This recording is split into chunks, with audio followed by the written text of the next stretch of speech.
अगर आप परिवार की अहमियत समझना चाहते हो तो आपको एक बार उन लोगों से जरूर बात करनी चाहिए जो अपने परिवार से दूर रहते हैं, चाहे वो पढ़ाई के लिए हो चाहे वो नौकरी के लिए हो। जब वो 6-6 महीने साल साल भर अपने माँ बाप से नहीं मिल पाते हैं तो उनको इंतजार रहता है उस पल का जब वो उनसे मिलते हैं, उनसे बातें करते हैं, उनके साथ समय बिताते हैं। और वही दूसरी तरफ वो लोग जो अपने परिवार के साथ रहते हैं, शायद कहीं ना कहीं उनको उस चीज की अहमियत नहीं होती है, उनको इस चीज का एहसास नहीं होता है कि उनके पास क्या है।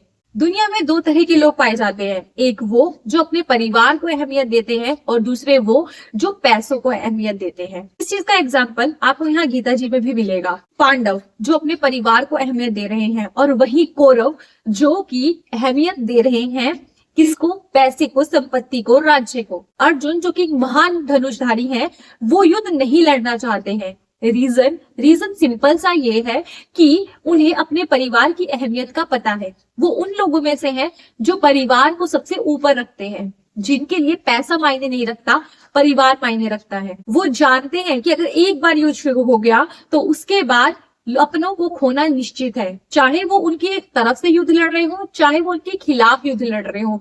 युद्ध में हम सबको पता है कि लोगों का मरना निश्चित होता है। आज है गीता जी के अध्ययन का डे 10 चैप्टर 1 श्लोक नंबर 31 से 35 तक को आज हम कवर करने वाले हैं। यहाँ पर अर्जुन श्री कृष्ण को कहते हैं कि हे केशव, मैं लक्ष्यों को भी विपरीत ही देख रहा हूँ तथा युद्ध में स्वजनों को मारकर कल्याण भी नहीं देखता। अर्जुन ने परिवार को चुना है, वह युद्ध को नहीं चुनना चाहते हैं। आगे वो कहते हैं कि हे कृष्ण, मैं ना तो विजय चाहता हूँ, ना राज्य, ना सुखों को ही। हे गोविंद, हमें ऐसे राज्य का क्या प्रयोजन अथवा ऐसे भोगों से और जीवन से भी क्या लाभ है। यहाँ पर वो क्लियरली बोल रहे हैं कि मुझे ना तो जीतना है, ना मुझे ये राज्य चाहिए, ना मुझे ये सुख चाहिए। इन सबको अगर मैं जीत भी लेता हूँ तो इसका लाभ क्या होगा। आगे वो कहते हैं, हमें जिनके लिए राज्य, भोग आदि सुखादि अभिष्ट है वे ही सब धन और जीवन की आशा को त्याग कर युद्ध में खड़े हैं। वो कह रहे हैं कि जिनके लिए पैसा इंपॉर्टेंट है, जिनके लिए पैसा सब कुछ है एक्चुअली में, वो उस जीवन की आशा को त्याग कर युद्ध करने के लिए खड़े हो गए हैं। उनको ये समझ नहीं आ रहा कि परिवार कितना इंपॉर्टेंट है। वो युद्ध में अपने परिवार को खो देंगे, उनको ये चीज समझ में ही नहीं आ रही है। आगे वो कहते हैं कि गुरुजन, ताऊ, चाचा, लड़के, उसी प्रकार दादे, मामे, ससुर, पौत्र, साले और भी संबंधी लोग हैं। और हे मधुसूदन, मुझे मारने पर भी अथवा तीनों लोगों के राज्य के लिए भी मैं इन सबको मारना नहीं चाहता।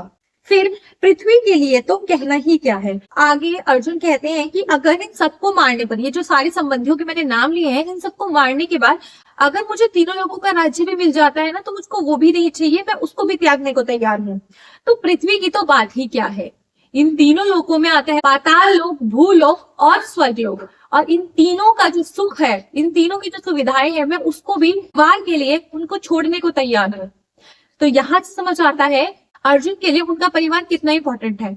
वो परिवार के लिए सब कुछ दांव पर लगाने को तैयार है, सब कुछ छोड़ने को तैयार है।